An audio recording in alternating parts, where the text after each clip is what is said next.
Boa noite para todos, eu sou Ícaro Alves Alcântara, médico, e vocês estão vendo na tela aqui o Dr. Vitor Manta comigo, direto de Salvador, endocrinologista e nutrólogo de altíssima competência, e agora, que isso, você merece toda a deferência.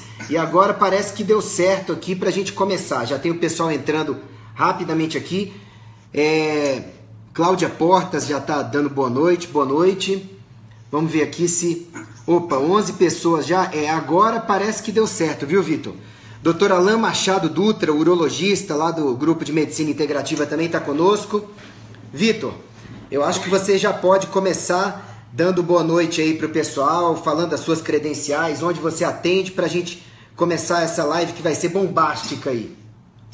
Beleza, boa noite, pessoal. Eu sou Vitor Manta, médico aqui de Salvador, endocrinologista. Primeiramente, gostaria de agradecer ao convite do Ícaro, esse grande amigo, para a gente discutir um pouco aqui sobre essa polêmica que foi gerada nessa semana passada sobre o consumo de carboidratos e gorduras, aumentando o risco cardiovascular. E como o Ícaro falou, eu atendo aqui em Salvador, atendo também na cidade de Petrolina e também na cidade de Aracaju. Então são 3 estados e vamos conversar um pouquinho sobre isso, né, Ícaro? Exatamente, até porque o estudo PURE, ou PURE, como alguns estão falando mesmo, sem inglesizar o negócio, ele veio aí para dividir as opiniões, né? Tem gente que pegou o estudo de forma visceral para defender o consumo de gorduras em qualquer que seja a hipótese, e até dietas nem low carb, no carb, né? Sem carboidrato. E do outro lado, pelo que eu pude assistir de vários vídeos na internet, o pessoal vegano, vegetariano, entrou com tudo também para apontar falhas no estudo e para dizer que essa questão de comer priorizando gorduras e demonizando os carboidratos, que é uma besteira e que é uma coisa danosa. Então hoje a gente vai tentar jogar um pouco de luz sobre o assunto, né, Vitor? Sim, olha só, primeiramente a gente tem que dar os parabéns a um trabalho realizado com essas dimensões, né? Foram 135 mil pacientes em 18 países, um acompanhamento de 7 anos, e esse trabalho é um trabalho muito importante, muito significativo, um trabalho que chegou a algumas conclusões interessantes, mas é um trabalho também que apresenta algumas limitações importantes, tá? Uma das principais conclusões importantes sobre esse trabalho foi referente ao consumo de gordura saturada, né? Esse trabalho mostrou que um consumo de gordura saturada até 30% do valor energético total é benéfico, né? Mostrou proteção, diminuiu mortalidade. Então, terminou quebrando um pouquinho aquele paradigma que existia de que a gordura saturada ela poderia causar mal. Aqui no Brasil, o consumo de gordura saturada já chegou a ser limitado a apenas 7% do valor energético total. E no mundo inteiro existe essa crença pelos médicos, né, e nutricionistas, de que a gordura saturada realmente causa danos. Bom, então esse trabalho terminou provando um pouquinho para a gente, né, deu uma luz, e as principais organizações já começam a repensar as suas diretrizes, né? Mas assim como aqui no Brasil, os principais membros da American Heart Association, eles estão cautelosos, né, na interpretação desses achados, tá? A principal limitação que eu acredito desse trabalho, Ícaro, é com relação à não diferenciação do consumo de carboidrato, do tipo de carboidrato em que esse estudo se refere. O trabalho deixa bem claro que eles não conseguiram diferenciar isso, eles foram incapazes de diferenciar, tá? Fala um pouquinho, Ícaro, sobre isso. A questão que eu vi sobre os carboidratos é que o estudo ficou meio esquizofrênico em relação a discussão e métodos. Em algumas partes do estudo, eles procuram focar nos carboidratos simples como os maléficos. Mas como eles colocaram 18 nações no mesmo balaio, na discussão acabaram colocando só carboidratos como os vilões. E a gente sabe muito bem que no carb tá errado. As dietas por aí, mesmo as mais restritivas, deveriam falar em low carb, mas quando a gente fala em low carb, a manutenção de carboidratos complexos, ela já tem vários estudos mostrando que ela é benéfica e é necessária para a sobrevivência humana com qualidade. Até porque a gente não pode negligenciar que nos últimos 15 anos, vários estudos colocaram a dieta mediterrânea como uma dieta extremamente saudável, e ela se baseia muito mais em carboidratos complexos. Então eu acho que uma falha do Pure foi não diferenciar de forma mais clara carboidratos simples de complexos, como você estava falando, né? Exatamente. E aí, quando não diferencia, acaba caindo um pouco na falha daquele documentário What the Health, que também foi muito comentado de uns 2 meses para cá, onde coloca-se carboidratos, o outro extremo, né? Como salvadores da pátria, mas coloca no mesmo balaio carboidratos simples e complexos. E isso é muito perigoso. Tanto um estudo extremado, quanto um documentário extremado. Então, assim, o que você fala aí do ponto de vista endocrinológico e nutrológico bem embasado sobre a importância de fazer essa diferenciação para a gente advogar em favor ou em contra os carboidratos, Manta? Olha só, existe uma grande diferença entre o carboidrato simples e o carboidrato complexo. O carboidrato simples é aquele que as pessoas comem e ele é rapidamente absorvido pelo seu corpo, gerando elevações importantes e rápidas da glicemia. E com isso, a gente tem a elevação também importante de um dos principais hormônios. É um hormônio extremamente importante, mas quando ele está muito elevado, ele estimula a formação da gordura, o armazenamento da glicose na forma de gordura, que eu estou me referindo à insulina. Já o carboidrato complexo é diferente. O carboidrato complexo ele é absorvido de maneira mais lenta e ele vai jogando glicose na sua corrente sanguínea de maneira mais lenta e gradual, não gerando esses picos de glicemia e não gerando esses picos de insulina. Então, a gente não pode entender que o carboidrato complexo faz o mal que o carboidrato simples faz. O carboidrato simples, gente, eu estou me referindo ao carboidrato refinado, açúcar refinado, presente nos refrigerantes, o açúcar mesmo, doces, tudo isso gera picos de glicemia. Com relação aos carboidratos complexos, só para você entender a diferenciação, eu estou me referindo ao arroz integral, eu estou me referindo ao grão de bico, à lentilha, à batata doce, tá? Tudo isso aí é benéfico, é importante. Bom, na conclusão desse trabalho, ele se refere a carboidrato, né? E aí está a principal limitação desse trabalho. Quando ele fala carboidrato, ele termina colocando na mesma sacola todos os carboidratos, né? E aí, alguns médicos e nutricionistas dessa linha low carb, como o Ícaro acabou de falar, eles terminaram usando disso aí para fortalecer as suas crenças, né? Sobre a dieta low carb, sobre a dieta cetogênica.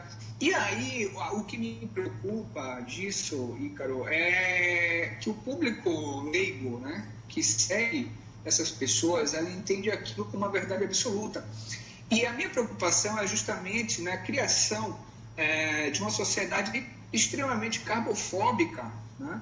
Esse é o grande perigo. A gente precisa lembrar que o carboidrato é o principal macronutriente para a geração de energia e ele não pode ser retirado da dieta, tá?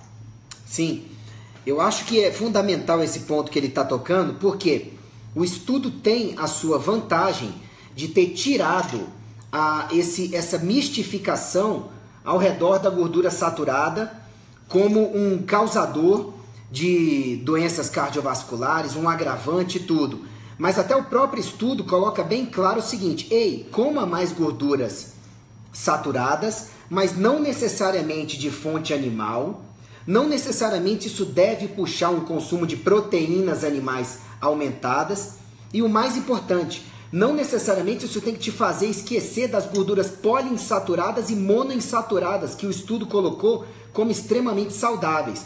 Então acho que o que a gente pode tirar melhor do Pure é o seguinte: não dá para ser interpretando direito, né? Não dá para ser carbofóbico se você está falando de carboidratos complexos, mas também não dá para criar um oba-oba ao redor de você substituir as suas fontes energéticas por qualquer tipo de gordura. Até o estudo conclui, consuma mais gorduras saturadas, mas o papel das gorduras mono e poliinsaturadas está bem estabelecido como de saúde, até em consonância com os estudos que falaram bem da gordura mediterrânea nos últimos 15 anos, da dieta mediterrânea, né? Então, assim, eu acho que a galera do low carb, inclusive alguns médicos e nutricionistas que defendem o low carb para todo mundo, as pessoas saíram usando o Pure como isso é o troféu que mostra para todo mundo que low carb é o que serve para todo mundo.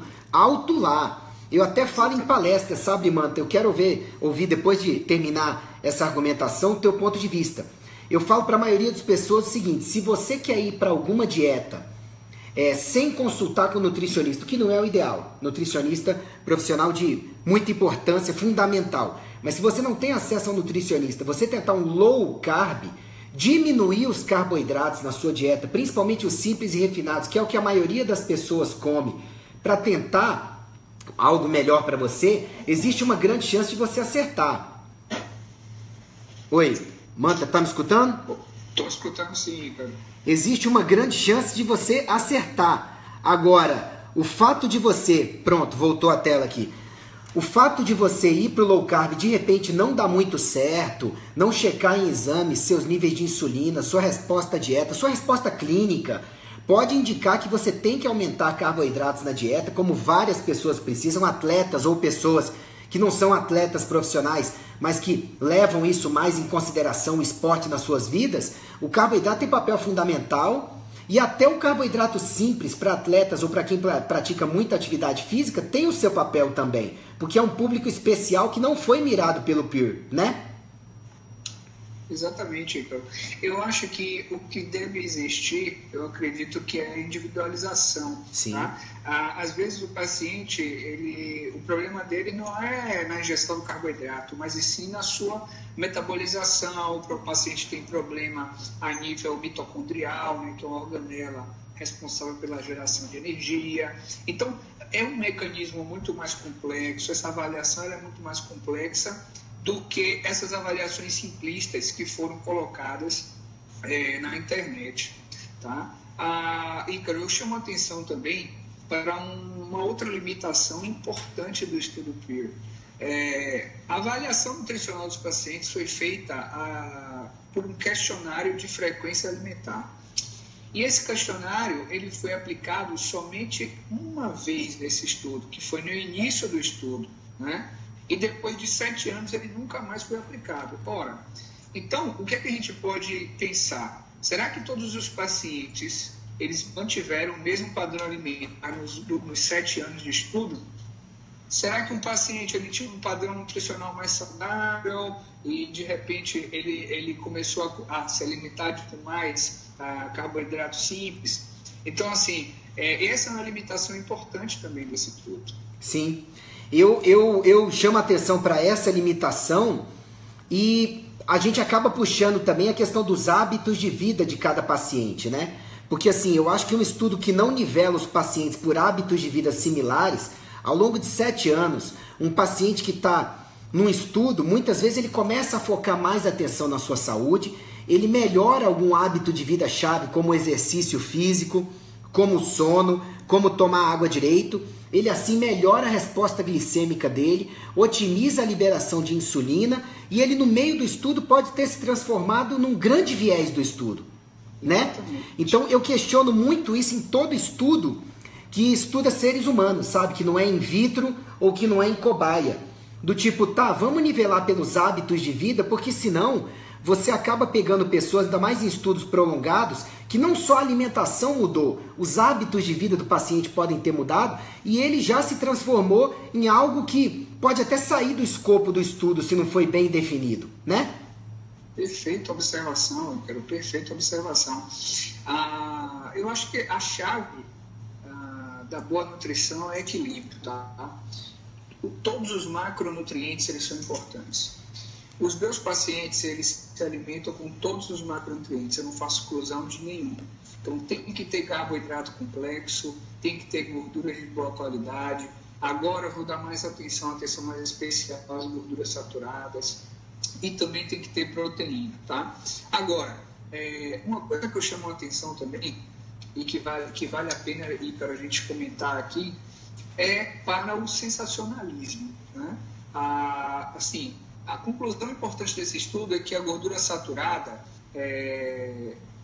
com moderação, ela é benéfica à saúde. Porém, a revista, né, uma das revistas mais sensacionalistas do Brasil, ela publicou uma matéria na internet onde ela dizia no título, sim, gordura faz bem. E ela colocava como foto principal da matéria vários pedaços de picanha com uma camada de gordura muito grande na brasa. Então, assim, a pessoa leiga que vê aquela foto, ela acha que pode comer de maneira desenfreada a carne vermelha, né? E eu chamo a atenção também, Ícaro, para que em 2015 a Organização Mundial da Saúde, né, ela publicou um comunicado, alertava para o caráter cancerígeno da carne vermelha. Sim. Tá? Então, a carne vermelha, ela é hoje classificada como potencialmente cancerígena, enquanto que as carnes processadas, elas são sabidamente cancerígenas. Então, essa é uma outra coisa que eu chamo a atenção também, né, para o consumo exagerado desse tipo de alimento e causando câncer no futuro. Sim, a gente tem que lembrar que toda gordura, ela vai dissolver em si tudo que o animal consumiu ou foi exposto. Hormônios, toxinas, dioxinas, óxido de trimetilamina, se o animal não tinha uma boa flora bacteriana intestinal, o que é difícil e os criadores muitas vezes não se preocupam com isso. Isso vai fazer com que algumas excretas tóxicas sejam armazenadas na carne e na gordura, sabe? E a gente tem que tomar cuidado que quando se pega uma foto dessa na internet, como você muito bem falou, a pessoa já naturalmente associa, posso comer mais carne gorda. Ela vai ingerir tudo que o animal ingeriu potencialmente incorporado à gordura e a proteína que vem junto.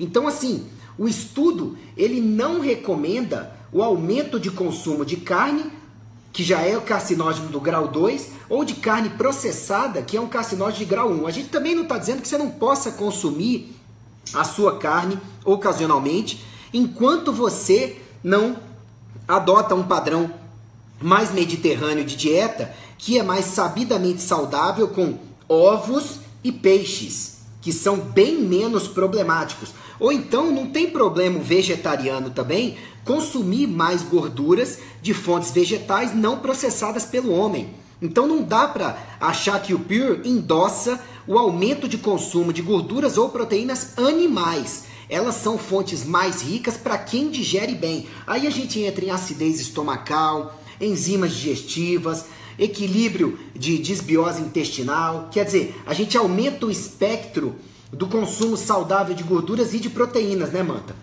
Perfeito. Perfeito, Ícaro. Você foi muito bom, né, nos seus comentários a respeito da gordura. E o que fica desse estudo, né, o que a gente pode extrair de bom, quando eu recebi esse estudo, né, quando eu acessei e vi esse estudo lá na semana passada, nossa, quando eu comecei a ler, eu disse, nossa, isso aqui vai dar uma sacudida no mundo médico, no mundo da medicina.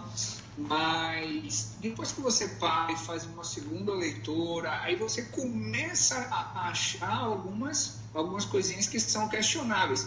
E hoje, Ícaro, conversando com você, eu já entendo esse estudo como um estudo não tão potente, né, como ele veio, como foi a proposta dele. Ele trouxe algumas novidades, algumas coisas importantes, referente ao que você acabou de falar sobre o consumo da gordura, Mas é como eu estava falando da última vez, a dieta ela precisa ser equilibrada, tá? Sim. Então, gorduras boas, as poliinsaturadas e as monoinsaturadas, que são gorduras excelentes, se encontram nas castanhas, encontram no abacate, encontram no azeite de oliva. As gorduras saturadas, você quer ver uma fonte bacana de gordura saturada? O óleo de coco. Excelente. O óleo de coco é excelente, né? E eu sempre consumo óleo de coco, tá? Rico em triglicerídeos de cadeia média, um tipo de gordura que aumenta o seu metabolismo, te faz emagrecer, te dá energia, tá? Os carboidratos complexos sempre, tá? Os meus planos nutricionais aqui dos meus pacientes, a gente trabalha com equilíbrio, a gente nunca tira carboidrato da dieta, para quem quer que seja, tá? A gente trabalha com uma faixa de aproximadamente 40% de carboidrato complexo. Carboidrato simples a gente tira da dieta de todo mundo, tá? Vocês não precisam de carboidrato simples, tá? E proteína também norma proteica, né? Dieta hiperproteica. O que a gente tem hoje, na verdade, na nossa população, Ícaro, é um grande consumo de proteína, tá? E você chamou a atenção com relação aos vegetarianos. Eu sou vegano, né? Me transformei em vegano há 2 meses. Todos os dias aqui no consultório eu tenho que desligar um interruptor cerebral aqui para poder conseguir, né, conversar com meus pacientes, porque 90% dos meus pacientes eles são carnívoros, então eu tenho que desligar esse interruptor para poder conversar com eles sobre essas recomendações de alimentação. Mas, puxando o link aqui para o vegetarianismo, a gente consegue obter muita proteína, né? Proteína de qualidade de origem vegetal e gorduras boas também, tá? Sim. E carboidrato complexo também. Então, a alimentação vegetariana é uma alimentação muito boa, muito saudável. Eu devo dizer para você que eu assisti aquele documentário What the Health. Eu não gostei de 40% do que se fala no documentário, porque o documentário também é proteinofóbico, ele é gordurofóbico, lipidofóbico, ele faz uma apologia indireta ao glúten, tá? Gostei quando fala mal do leite. Agora, eu também sou um cara que, aos poucos, eu tô me convertendo ao vegetarianismo ou ao veganismo. Glória também. Mas o que acontece é que é o seguinte, eu ainda acho que para a maioria das pessoas, os peixes e os ovos, eles são fontes de proteínas e de nutrientes em geral, que tem uma facilidade ainda de preparo e de aquisição, que é uma mão na roda para a maioria das pessoas. Mas eu acho que tudo é uma questão de processo. Quando você primeiro faz a pessoa comer menos carne de frango, porco e vermelha, e a pessoa vê, poxa, eu fiquei bem com menos leite, com menos glúten, com ovos, peixes e muitos vegetais. É meio caminho para depois a pessoa entender que não precisa matar animais ou de produtos animais para viver. Mas aí, Manta, sobre os ovos a gente vai conversar o seguinte, se todos os ovos de galinhas orgânicas por aí chocassem, o mundo ia ser fuga das galinhas, entendeu? Então, eu acho que o ovo caipirão ainda tem o seu lugar e que o peixe sem sofrimento animal ou com o mínimo de sofrimento animal ainda é uma mão na roda para a maioria das pessoas. Mas eu não critico veganismo e vegetarianismo, não. Eu só acho que para a maioria das pessoas ainda dá um trabalho lascado para poder diversificar a dieta como ela precisa ser diversificada, você sabe disso, para o cara ser um bom vegano, um bom vegetariano. Mas eu acho que a dieta do futuro humana vai por essa linha mesmo, viu? Perfeita colocação, Ícaro.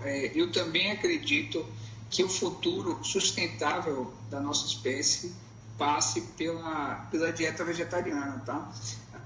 Só algumas informações que muita gente não sabe, mas, por exemplo, a agropecuária, ela consome 51% dos nossos recursos hídricos, né? 51% da água é utilizada predatória. Por quê? Porque eles precisam irrigar as plantações que vão gerar os grãos, que vão servir de alimento para os bois e as vacas, tá? O principal gás causador do efeito estufa é o gás metano, que é liberado pelos flatos do boi e da vaca, tá? Então, assim, se a gente for parar para falar aqui sobre sustentabilidade e sobre os efeitos da agropecuária, a gente vai ficar aqui mais 2 horas de live. Então, eu acredito realmente. E aí, cara, a gente também entra um pouquinho, né, no quesito de sofrimento animal, como você falou. Sim. Eu não acredito que não exista sofrimento animal. Tá? Todos os animais, peixes, galinhas, vacas, todos sem exceção, eles sofrem. E tem o sofrimento do confinamento. Sim. E tem o sofrimento do abate, tá? Isso são informações assim que a gente pode adquirir facilmente na internet. Recomendo para quem está assistindo a gente, né, que tem curiosidade para saber um pouco mais sobre esse universo, que assistam no YouTube o documentário Terráqueos, tá? Um documentário, eu já aviso, né, um documentário que vai chocar um pouco, vai mostrar um pouco dessa realidade. E o Netflix assim, se tornou uma ferramenta importante de divulgação. Sim. Desses documentários de vida saudável, de vegetarianismo. Vou fazer as recomendações rápidas aqui para você.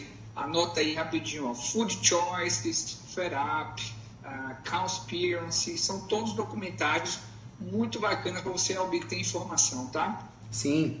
Agora vamos voltar um pouco para o Pure, né? Eu queria discutir outros 2 pontos aqui que são o seguinte. Primeiro, o Pure, ele incluiu no estudo pessoas que consumiam mais de 60% da dieta de carboidratos. É uma quantidade muito grande de carboidratos e até pelos países que eles pegaram, isso acaba sendo uma coisa um pouco mais fácil de você ter na coorte, né? Nas pessoas que foram estudadas, o maior consumo de carboidrato.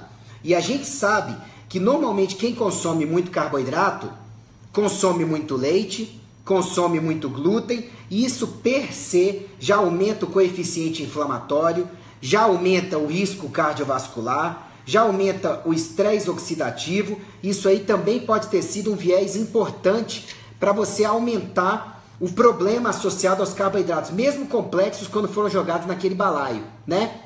E a outra coisa importante do estudo é que os países que foram estudados, mais da metade deles já tinha estudos anteriores falando, associando o grau de pobreza, o grau de desenvolvimento, né, o índice de desenvolvimento, com o aumento de doenças.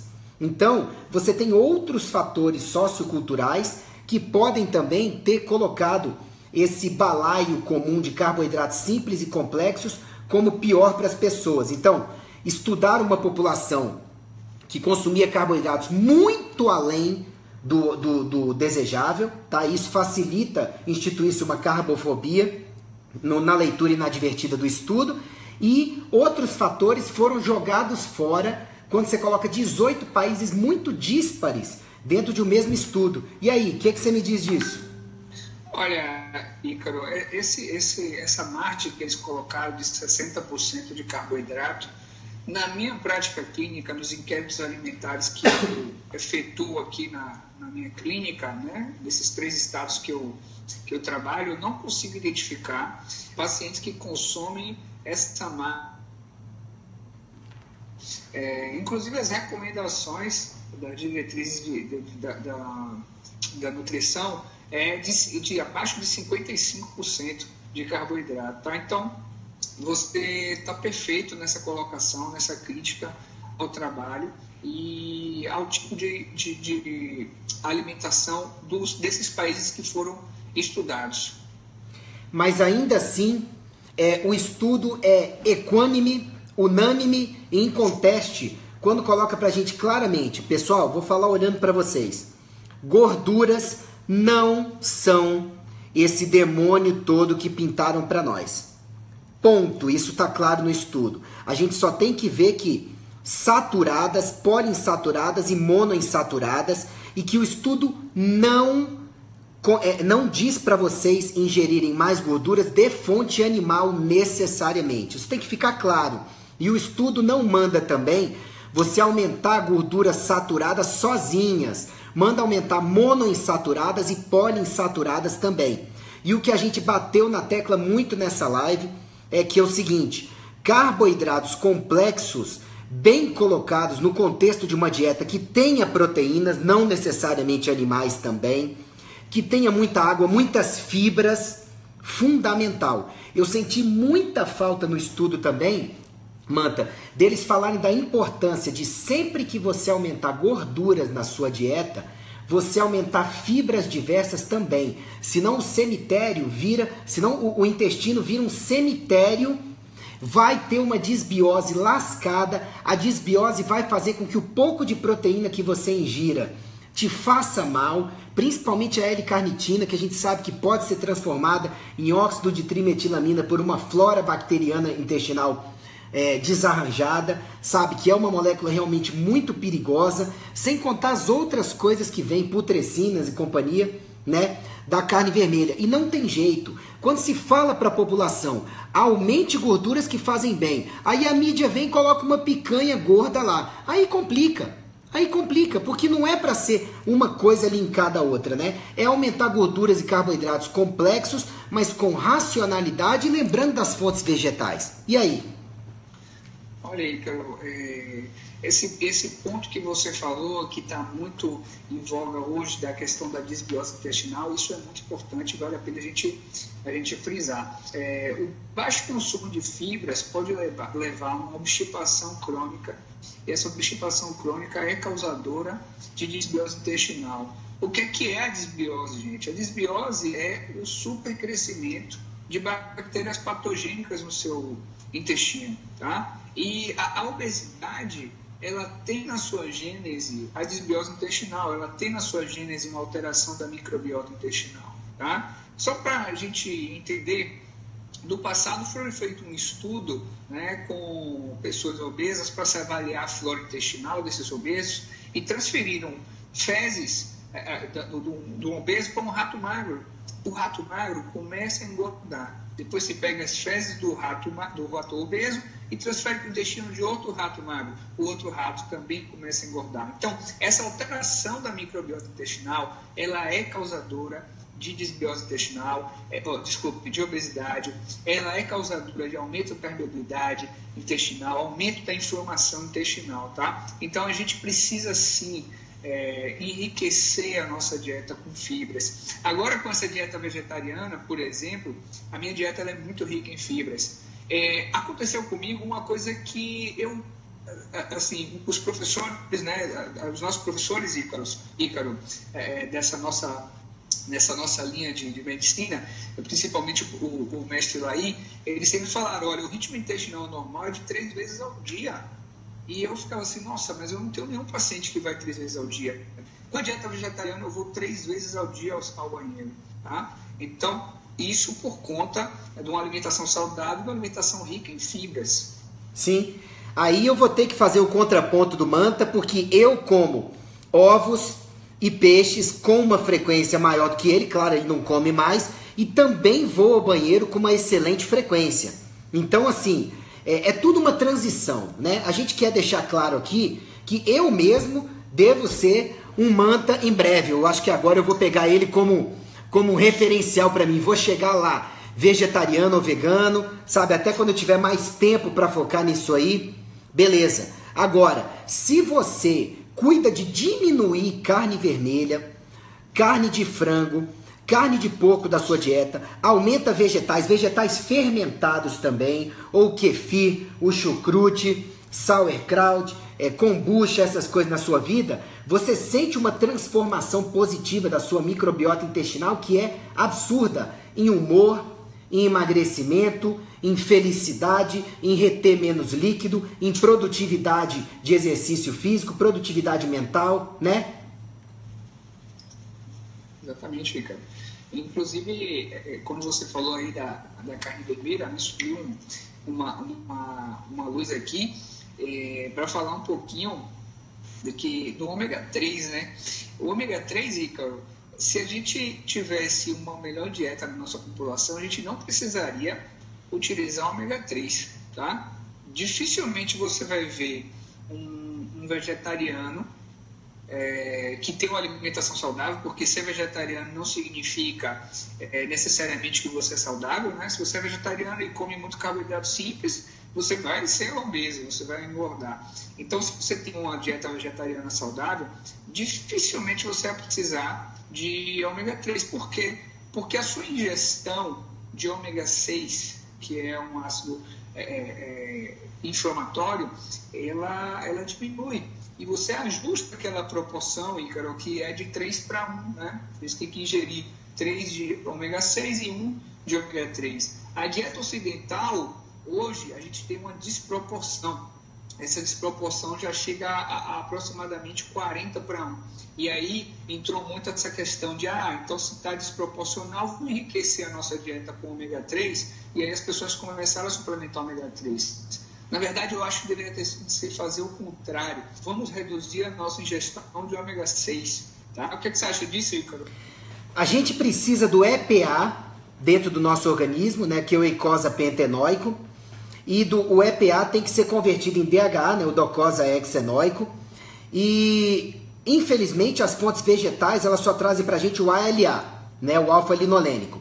A conversão do ALA em EPA, de acordo com os estudos dentro de nós, a partir de fontes vegetais, é paupérrima. Só que aí vem a alimentação dos estudos. Os estudos foram feitos em pacientes com uma dieta francamente ocidental, pró-inflamatória, que em si diminui a conversão de ALA em EPA. Então o que você me fala é um dado que eu não vi confirmado nos estudos, mas esse é um viés dos estudos. Por quê? Os estudos foram feitos não em vegetarianos ou veganos equilibrados. Por quê? Porque a maioria das pessoas por aí para fazer estudo não é vegetariana ou vegana.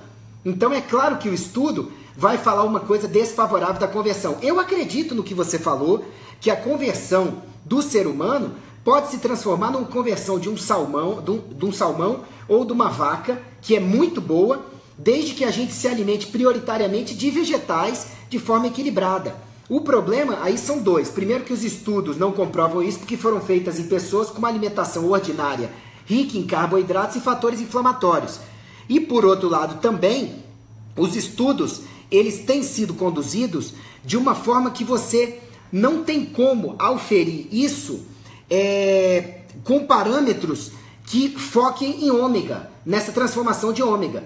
E alguns estudos foram feitos em gestante mostrando no máximo 20% dessa conversão. Então assim, vou trocar em miúdos. Quando você pega estudos que não tem um padrão alimentar avançado e bem controlado por nutricionistas, com diversidade de fontes vegetais, com diversidade de alimentos e quantidades adequadas, porque muita gente faz vegetarianismo ou veganismo da cabeça. Resultado, não adquire os nutrientes necessários. Se você for estudar essa população, a conversão vai ser baixa e uma pessoa pode usar e falar, viu? A conversão é baixa, todo mundo tem que suplementar fontes animais. E a conclusão vai ser viciada. Sabe, não sei se eu me fiz claro, não sei se você me entendeu.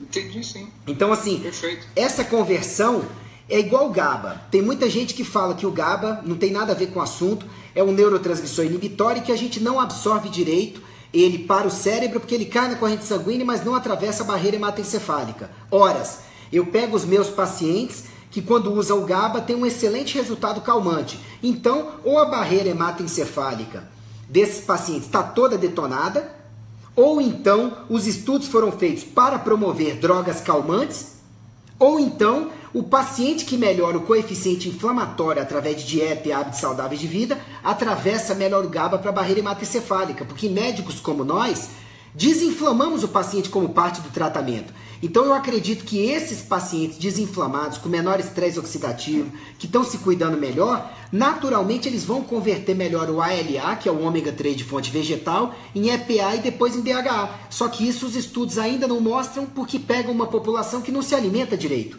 Seria isso? Perfeito. Perfeita observação, Ícaro. Eu sempre procuro brincar com os meus pacientes o seguinte, você vai entrar num novo mundo onde muitos estudos não vão servir para você, porque os estudos foram feitos com o antigo eu seu, o antigo que comia muito glúten, muito leite, abusava de carboidratos simples, não praticava exercício físico direito, não dormia direito, não tomava água direito, tomava excesso de remédios, enfim, não cuidava bem de si. Quando você cuida bem de si, você vai ver que até os estudos aplicáveis a você são bem menores, porque normalmente os estudos não focam numa massa de população que se cuida direito. Resultado, são estudos que em parte, não estou dizendo todos, vão acabar indiretamente promovendo uma sociedade medicalizada. E quando você quer sair dessa sociedade, você tem que procurar primeiro fazer a sua parte por você mesmo, né? A gente da medicina integrativa tenta focar nisso, né? Exatamente, exatamente. Você chamou a atenção aí, Ícaro, para a questão do leite, né? Ainda existe muita dúvida. Inclusive, Ícaro, nesse último congresso brasileiro de obesidade, existiu uma sessão somente para discutir leite. E eu não ouvi ninguém falar mal sobre o consumo de leite, né? Aí a gente percebe como a nossa medicina realmente ela está atrasada. Viciada, em parte, né? Viciada. Dos meus questionamentos, né, lá na sessão, ao final da apresentação, foi sobre o aumento da incidência de casos de câncer de mama e próstata em pacientes consumidores de leite, né? E as pessoas não souberam falar sobre isso. Gente, a gente tem que entender que o leite, como o Ícaro falou aí, o leite é uma substância que foi feita para o bezerro ganhar peso, tá? Ganhar peso de forma rápida. Então, aquilo ali é uma química toda feita para ele. É uma química com muitos hormônios, sobretudo a aplicação na vaca da somatotropina bovina recombinante, né, que é um hormônio estimulante da lactação. Então, você vê, a vaca, há alguns anos atrás, ela produzia 8 litros de leite por dia. Hoje ela produz 50. Tá? Então, tem que ter muita atenção. Como o Ícaro falou, a gente tem que suspender, sim, o consumo de leite de vaca da nossa vida. Se quer consumir um leite de boa qualidade, vá para os leites de origem vegetal, vá para o leite de castanha, leite de coco, leite de arroz, são excelentes leites. Exatamente. Bom, gente, eu acho que a gente já dissecou o Pure aqui para vocês. Não é um estudo ruim, é um estudo que traz conclusões muito boas. Vocês podem assistir depois esse vídeo. Eu vou mandar depois o vídeo para o Manta, se ele quiser publicar no site dele, quiser publicar nas redes dele. Eu vou publicar no meu canal do YouTube, vou publicar lá no site também, vai ficar disponível aqui no facebook.com/drricaroalves. Resumindo, você pode comer mais gordura, sim, mas não necessariamente tem que ser de fontes animais. Podem e devem ser em boa quantidade também de monoinsaturados e poliinsaturados de fontes vegetais. Você não precisa ser carbofóbico. Carboidratos simples fazem mal, sim, fora para a população de atletas e de gente que pratica esporte com grande quantidade e frequência, bem orientado por nutricionistas, tá certo? E você deve buscar um acompanhamento individualizado, porque nem a carbofobia, nem a lipidofilia são verdades absolutas para ninguém. Manta, você quer acrescentar alguma coisa para a gente poder terminar sobre o estudo e falar sobre você aí? Na verdade, como você falou, o estudo, a gente já falou muito sobre ele. Na verdade, para finalizar, eu gostaria de te agradecer novamente pelo convite, por esses minutos aqui de grande aprendizado, né? Eu aprendo muito com você. Você, para mim, é uma referência em medicina no Brasil. E, para mim, participar de uma live ao seu lado é uma grande honra, Ícaro. Eu só tenho a agradecer todo esse deferimento, tanto o Manta, que eu admiro muito, um endocrinologista extremamente centrado e atualizado no país. Sigam esse cara, porque ele sabe muito do que está falando. E para mim é um grande deferimento ouvir essas palavras dele, porque a nossa missão de vida aos olhos de Deus e de Jesus é ajudar o próximo, é fazer o bem. E foi nesse espírito que a gente conversou com vocês aqui sobre o Pure. A gente vai abrir brevemente para no máximo 5 minutos de perguntas de vocês sobre o tema, tá? Enquanto vocês digitam aí, eu vou passando as dúvidas pro Manta. Eu agradeço de coração por ele ter aceito o convite. E a gente vai fazer outras lives sobre outros assuntos, se você topar, viu? Porque foi muito produtivo para todo mundo. Dúvidas, gente, sobre o tema?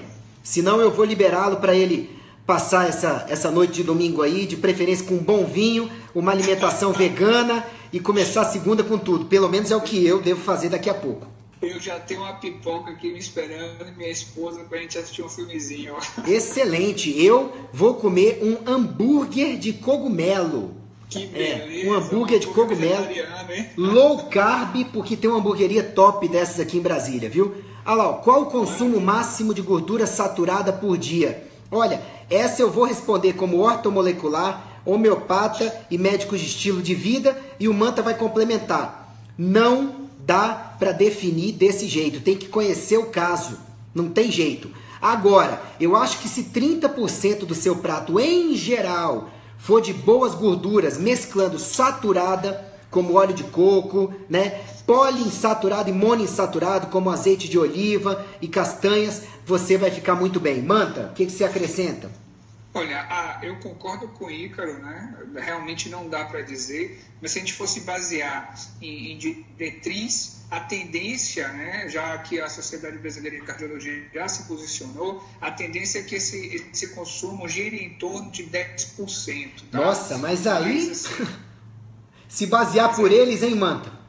Não, com certeza. Eu tô trazendo uma informação geral, mas a minha opinião está em concordância com o que você está falando, tá?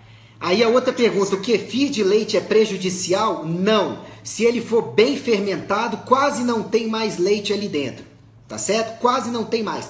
Tá pré-digerido, principalmente caseína, alfa-lactoglobulina, beta-lactalbumina, ou algum nome desse aí que eu vivo confundindo, tá? E a lactose, né, Manta? O kefir de leite, em geral, é um aliado, né? Sim, perfeito. Para poder repor boas bactérias. Agora, eu não gosto de leite. Eu não gosto de leite. Tá? E mesmo kefir, eu acho que se você fizer de água e ter outras fontes de vegetais fermentados, você lucra mais do que ficar brincando com o perigo do leite, né, Manta? Perfeito, perfeito. Bom, se não tem mais dúvidas, que Deus abençoe vocês nessa semana de vocês aí, a vida de vocês. Usem esse conhecimento e o que tá lá no perfil, no site do Manta, no meu perfil, no meu site também. Tem muita coisa legal lá sobre alimentação, sobre documentários. Manta, despedida final sua pro pessoal. Parabenizar você que está assistindo a nossa live por ter tirado esses minutos aqui do seu domingo para obter informação. Eu acho que você termina essa live aqui com um grau de conhecimento diferenciado, tá? Você investiu na sua saúde, na verdade, tá? Então vocês estão de parabéns, tá? Não é gasto de tempo, é investimento. Então, exatamente. Eu vou finalizar. Um grande abraço para vocês. Fiquem com Deus. Um abraço, meu irmão. E em breve vai estar disponível esse vídeo para vocês assistirem quantas vezes quiserem aí. Um abraço, até mais, gente. Um abraço, tchau, tchau.